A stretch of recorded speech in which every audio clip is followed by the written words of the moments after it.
Hey YouTube, this is Hobby Pack Attack. Welcome to my first YouTube video. So I came across these a few months ago at my daughter's school fair. It's been about 15 plus years since I last actively collected any type of sport cards, and seeing these kind of sort of brought me back to my younger years and got me interested in diving back into collecting. But for you novices out there, the purpose of this video is to show you the proper technique to open a pack of cards, how to properly store them, and to briefly talk about a few of the different things that you could use to store your cards and to protect them. This hobby has really changed since my younger days. Back in the 90s, these were quite plentiful and they're actually not really worth anything. But today's cards, that is not true. A lot of these are worth quite a bit. Today's modern day era cards. And for that reason, you want to be able to properly store and protect those cards. So what I'm going to show you here is how to open up a pack of cards, and you'll see that each pack has a flap. And what you want to do is carefully work those open on both ends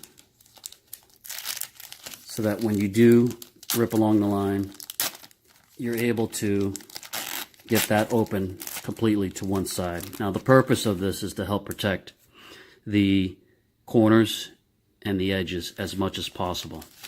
And what's pretty cool about this is you'll see that we've got a David Robinson rookie card right off the bat. Now this is probably not worth anything more than a couple of dollars. Like I said, these things are not worth anything. The 1990s were just overproduced, and for that reason, even though you're going to get some of these nice rookie cards, such as this David Robinson, it's not going to be worth anything. So I personally like to put it in the middle to kind of provide it with some ample protection. But what we'll go ahead and do is show you how to protect a basketball card. So again, you want to be mindful about protecting the corners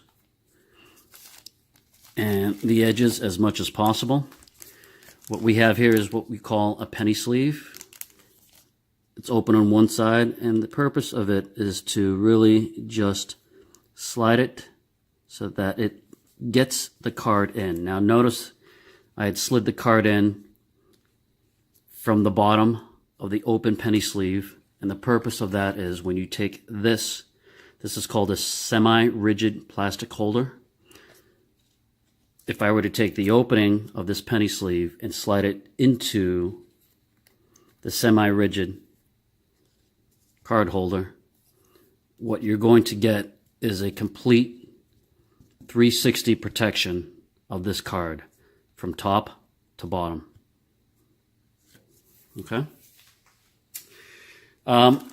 Just some other things that are worth talking about for you novices out there. There are screw cases available.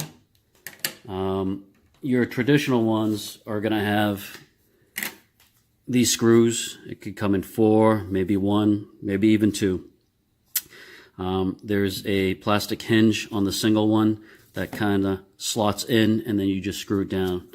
Now these are sort of were the more popular ones from my collecting days. However,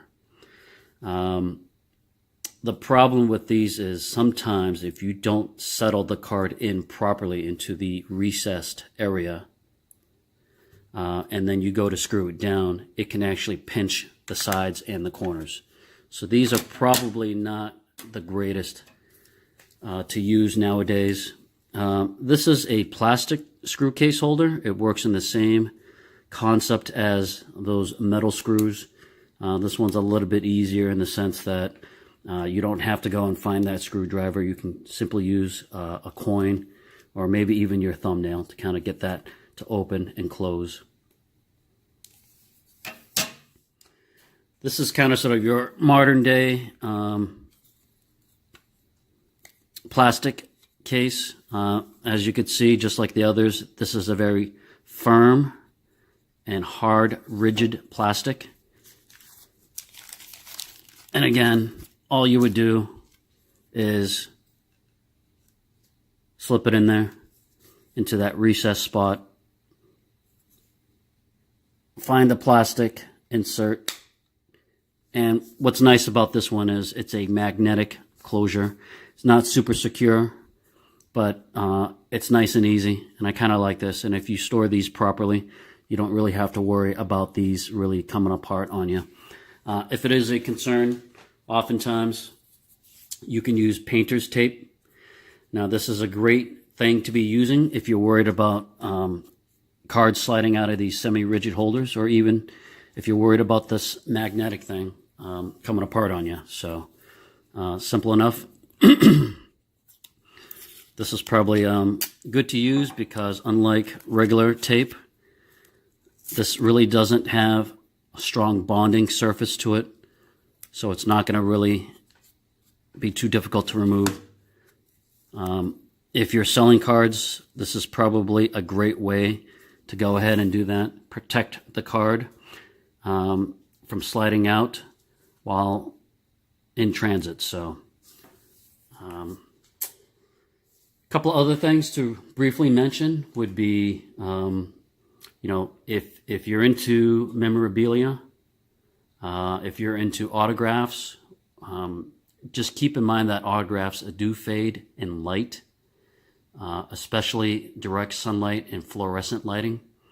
Not that I will be showing you, but I do have a UV cloth here that I use to cover up my autographed memorabilia in my office. So these are sort of little tricks that you can do to protect your collection and investment.